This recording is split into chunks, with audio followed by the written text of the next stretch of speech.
projeto experimental é sobre a construção de um espectroscópio alternativo para obtenção de espectros de emissão. As integrantes são Amanda Moura, Amanda Corona, Luísa Barcelos e a Luana Machado. Então, a gente está tentando passar com esse trabalho noções básicas de ondas eletromagnéticas, noção de espectroscopia, como que isso influencia na cor da onda, por exemplo, as questões de decomposição da luz, né, o prisma ali, a rede de difração, vários conceitos aqui que podem ser aplicados. Então, além de passar a teoria, a gente vai mostrar os resultados experimentais desse projeto. E aqui é a Luísa e eu vou falar um pouquinho sobre as ondas eletromagnéticas, que são muito importantes para a gente entender melhor sobre a espectroscopia, que é o tema do trabalho, né? Então, primeiramente, o que são as ondas eletromagnéticas? Elas são oscilações simultâneas de um campo elétrico e um campo magnético perpendiculares entre si. E a gente pode perceber aí na imagem que elas fazem um ângulo de 90 graus, né? Como eu falei, perpendiculares, e as duas passam pelo eixo X e estão sempre alternando. Às vezes na parte apolar, às vezes na parte polar. Então, a diferença delas para as ondas mecânicas é que elas, além de se propagarem no meio físico, elas também se propagam no vácuo. O meio físico a gente pode dar o exemplo do ar, mas o grande diferencial delas é que elas realmente o fato delas se propagarem no vácuo. Mas tá bom, eu expliquei o que são as ondas eletromagnéticas, mas quais são os elementos dessa onda? Eu trouxe aqui então uma imagem que ela representa, na verdade, como eu tinha mostrado antes, tinha o campo elétrico e o campo magnético, né? Então aqui a gente pode entender como um dos dois. Então os principais elementos dela são a amplitude, a letra que representa é a letra A, o comprimento de onda, representado pela lambda, e a frequência, por F. O comprimento de onda é a distância entre duas cristas consecutivas, ou então dois vales, né? Como mostra aí na imagem. Já a frequência indica o número de oscilações por unidade de tempo. Por exemplo, 10 oscilações por segundo, vamos supor. Já a amplitude, ela indica a magnitude de oscilação de uma onda. É a distância entre a linha média, que pode ser o eixo X ou não, e o pico, que pode ser tanto a crista quanto o vale. Em que a crista é o ponto máximo da onda e o vale é o ponto mínimo, como mostra aí na imagem, né? Eu trouxe aqui duas equações que representam a relação entre esses elementos. Então, a velocidade de propagação da onda, ela equivale a lambda, que é o comprimento da onda, vezes a frequência. No caso das ondas eletromagnéticas, que se propagam no vácuo, elas podem ser chamadas de C. E esse C equivale a velocidade, tá? E esse C equivale a 300 mil km por segundo.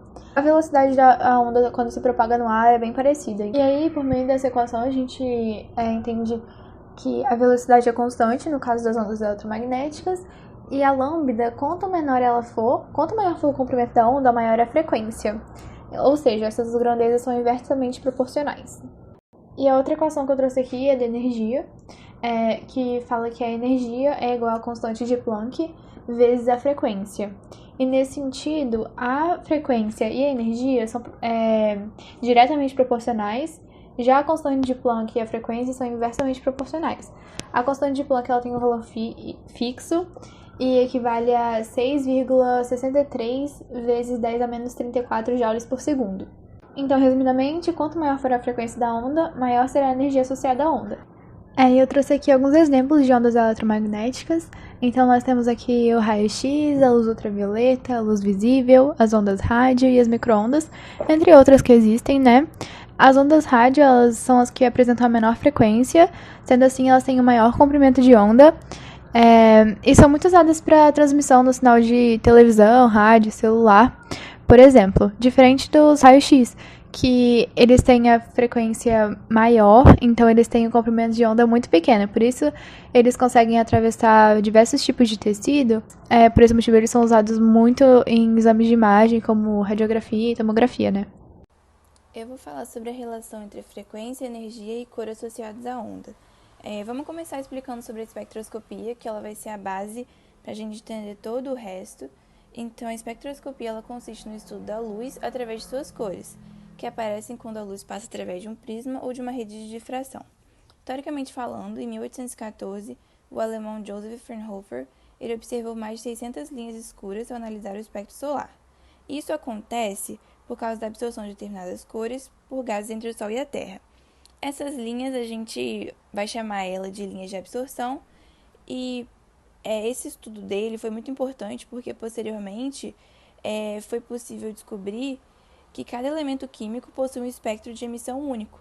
Então, a gente conseguiu ali, a partir disso, formular 3 leis da espectroscopia. Observa aqui ao lado que eu botei os 3 tipos de espectros que são determinados por cada lei. Então, a primeira seria a do espectro de emissão contínuo, aí tem um exemplo aqui.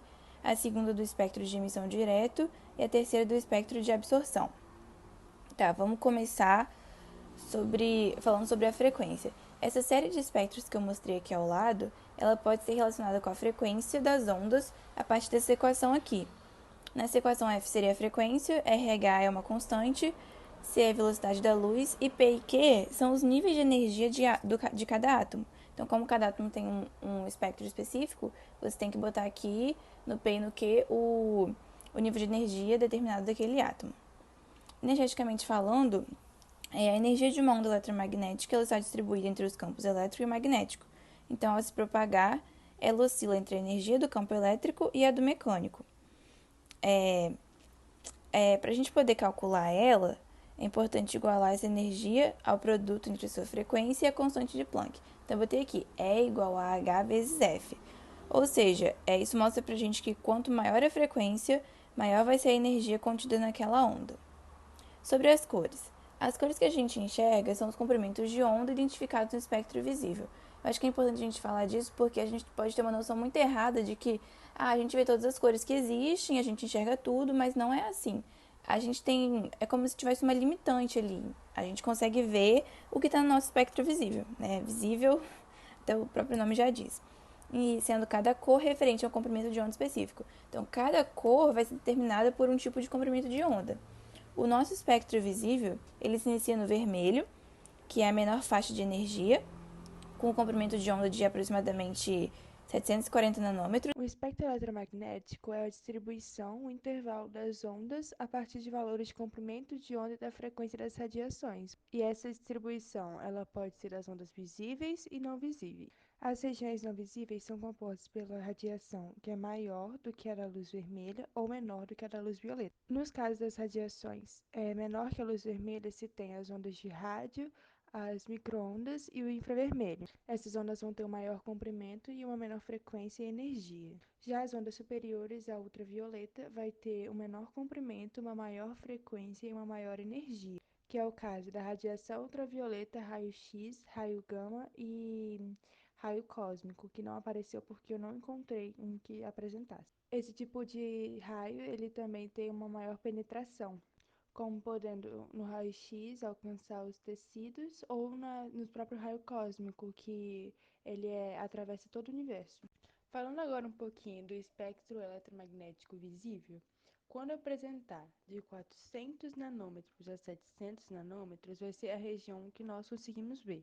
Esses valores podem variar um pouquinho para mais ou para menos, dependendo qual é a sua fonte. Quando nós analisamos esse espectro, dá a sensação que na verdade só tem 7 cores: violeta, anil, azul, verde, amarelo, laranja e vermelho. Só que na verdade tem diversas cores dentro desse espectro. Não somente essas, porque também elas vão apresentar diferentes frequências, diferentes comprimentos de onda. Quando nós pegamos essa região mais próxima do vermelho, ele vai apresentar um maior comprimento de onda. Então, a sua frequência vai ser menor e a energia da onda também vai ser menor. Já a região mais próxima do violeta vai apresentar um menor comprimento de onda, uma maior energia e uma maior frequência, que, se você analisar, é bem parecido com o espectro completo. Bom, agora eu vou falar um pouco da decomposição da luz por meio de um prisma ou por uma rede de difração. Essa decomposição que ocorre no prisma ou numa rede de difração ocorre com luz policromática, que é uma luz como a luz branca, a luz do Sol, que é formada por várias cores. No caso da luz branca, são 7 cores: vermelho, alaranjado, amarelo, verde, azul, anil e violeta, que são consideradas cores puras, porque se você pegar essas cores e passar por outro prisma, elas vão continuar sendo dessa cor. Tá, mas então por que que a luz branca, que foi a que eu dei de exemplo, quando passa por um prisma ou por uma rede de difração, ela vai se decompor?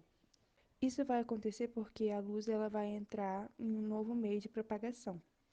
Então, as cores, cada cor componente da luz branca, ela vai sofrer um desvio diferente ao entrar em contato com esse novo meio. Então, por conta do seu ângulo de incidência, ela vai acabar se desviando cada cor.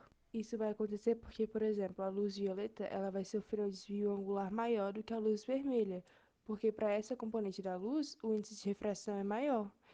E esse índice de refração, ele é inversamente proporcional ao comprimento da onda. É a mesma coisa que ocorre no arco-íris, por exemplo. É, a luz branca ela estava no meio, que é o ar, e ela vai para outro, que seria as gotículas de água, que nesse caso vai fazer o papel do prisma. E nele ela vai acabar se decompondo e formando as cores do arco-íris. No caso, essas cores que vão do vermelho ao violeta, elas são chamadas de espectros contínuos. Os elementos químicos, eles também emitem espectros, só que eles são descontínuos e são diferentes entre si. A rede de difração ela também vai decompor a onda no espectro e vai mostrar os máximos e os mínimos que são associados a cada comprimento de onda. E isso vai resultar em feixes emitidos com diferentes ângulos, que na rede de difração, diferente do prisma, vai ser um material que tem um número de fendas, tipo CD.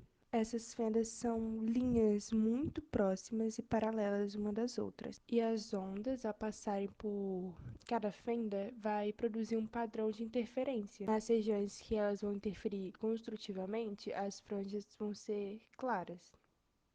Nas regiões onde elas vão interferir destrutivamente, vão ser escuras. Tudo vai depender do comprimento da onda da luz no espaço entre as fendas da rede, podendo ser uma rede de difração de transmissão, em que a luz ela vai atravessar as fendas, ou de reflexão, em que a luz vai ser refletida pelas fendas. Bom, na primeira imagem a gente vê como é que funciona a decomposição da luz através de um prisma e na segunda por uma rede de difração. A espectroscopia trata da medição e interpretação dos espectros, que levaram da interação da radiação eletromagnética com a matéria. Ela está relacionada com a absorção, a emissão ou dispersão da radiação eletromagnética por átomos ou por moléculas. Já o espectro é o conjunto de cores obtidas através da dispersão dos componentes de uma luz. Ele pode ser contínuo ou descontínuo. Isaac Newton fez um experimento com a luz solar, a luz branca, que ao passar por um prisma ela é decomposta em 7 cores do arco-íris, obtendo o espectro contínuo, ou seja, a passagem de uma cor para outra é praticamente imperceptível. Então, o espectro contínuo é um espectro que possui energias distribuídas continuamente em uma faixa de valores, que está em oposição ao espectro discreto ou de linhas ou descontínuo, que contém apenas energias de certos valores bem definidos. Então, o espectro descontínuo é produzido pela emissão da luz a partir de materiais gasosos, onde os átomos se encontram afastados entre si, e cada um se comporta como um sistema isolado. Quando colocamos elementos diferentes a uma ação de uma chama, como por exemplo no bico de Bunsen, a gente vai ter uma coloração diferente para cada elemento. Por exemplo, do sódio, o Na, a gente vai ter uma coloração amarela. Então, se essa luz da chama, incidir sobre um prisma, será obtido um espectro descontínuo, que pode ser observado algumas linhas luminosas e coloridas, que vão ser intercaladas por regiões sem luz. Então, para cada elemento, a gente vai ter um espectro diferente. O físico Niels Bohr, depois de analisar os espectros diferentes para cada elemento, relacionou isso com a estrutura do átomo de cada um. Por isso, ele propôs um elemento atômico que complementava o modelo de Rutherford, mas que ele se concentrava no comportamento dos elétrons ao redor do núcleo do átomo. Ele propôs o seguinte: se cada elemento tem um espectro diferente, então cada elemento possui em seu átomo elétrons de energias constantes e diferentes de outros elementos. Então, Bohr disse o seguinte: cada linha luminosa que aparece no espectro descontínuo dos elementos indica a energia liberada quando o elétron voltava de um nível mais externo para outro mais próximo do núcleo. Cada elétron só pode ficar em uma determinada órbita específica, porque cada órbita apresenta uma quantidade de energia constante e definida. Então, o elétron ele só pode ocupar o nível energético na qual ele possui aquela energia respectiva. Um elétron só vai poder mudar de nível de energia se ele absorver energia. Então, por exemplo, se a gente queima o sal do sódio no bico de Bunsen, igual o exemplo que eu citei anteriormente, a gente vai estar fornecendo energia para o elétron. Então, ao ele absorver essa energia, o elétron vai saltar para o outro nível mais energético, ficando no estado excitado. Mas o estado fundamental é mais estável, então o elétron vai emitir energia absorvida e voltar para sua órbita original. E quando ele emite essa energia absorvida, ele emite de forma de ondas eletromagnéticas que podem ser visualizadas na forma de luz. No caso do sódio, igual eu citei antes, vai emitir a luz na cor amarela. Agora eu vou falar um pouquinho sobre espectroscopia atômica. Ela é baseada em medidas da luz absorvida ou emitida pelos elementos de uma amostra, e ela pode ser dividida em dois grupos: AAS, espectroscopia de absorção atômica, ou AES, espectroscopia de emissão atômica. No espectro de emissão e no espectro de absorção, vai variar dependendo do elemento químico presente no gás que está sendo analisado. Nessa imagem, a gente tem um exemplo de 3 faixas de espectro. O espectro contínuo, que é a luz branca passando pelo prisma, onde a gente tem todas as cores do arco-íris continuamente, e o espectro de emissão, que é o gás quente passando pelo prisma, e a gente só vai ter algumas faixas luminosas, como citado anteriormente, e umas faixas sem luz. E por último, o espectro de absorção. O espectro de absorção é quando passa uma luz, o espectro contínuo passa por um gás de temperatura mais baixa. E isso ocasiona a presença de linhas escuras que formam o espectro de absorção. Para realizar o experimento, a gente utilizou os seguintes materiais: estilete, tesoura, fita crepe, CD, fita isolante e caixa de pasta de dente. Primeiro, a gente fez igual recomendado, colocou o CD de molho no detergente com água durante um dia, mas não funcionou. Então a gente cortou um pedacinho do CD e foi tirando aquela película com o auxílio da fita crepe. Depois fizemos os cortes igual recomendado pelo professor, tanto do CD quanto da pasta de dente, e colamos o CD na caixa com auxílio da fita isolante.